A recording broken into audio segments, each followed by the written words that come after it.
Hello, ఎలా ఉన్నారు? బాగున్నారా?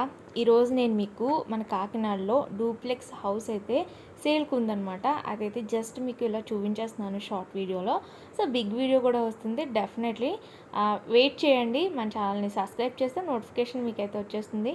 And living room, bedroom and ఇంకా పార్ట్ 2 కూడా మీకు పెడతాను. అండ్ ఇంకా పైన డూప్లెక్స్ పైన ఎలా ఉంది ఏంటి అనేసి. ఇదంతా కూడా లివింగ్ అనమాట. ఎంట్రన్స్లోనే లివింగ్, ఇంకా కిచెన్ వస్తుంది, కిందన ఒక బెడ్రూమ్ వస్తుంది, అటాచ్డ్ బాత్రూమ్ అనమాట. సో ఇది ఎన్ని గజాల్లో కట్టారు అండ్ ఇది కంప్లీట్ హౌస్ ఎలా ఉంటుంది, ఎవ్రీథింగ్ నేను పెద్ద వీడియో కూడా చేస్తాను. మన ఛానల్ ఫాలో అవుతూ ఉన్న వాళ్ళకి నోటిఫికేషన్ అయితే వస్తుంది. ఫాలో చేయట్లేదు ఇంకా అనుకున్న వాళ్ళు సబ్స్క్రైబ్ అయితే చేసేయండి. కిచెన్ అయితే చాలా మోడ్రన్గా డిజైన్ చేశారనమాట మొత్తం కూడాని. సో వీడియోని లైక్ చేసి, షేర్ చేసి, సబ్స్క్రైబ్ చేయడం మాత్రం మర్చిపోకండి. Thanks for watching.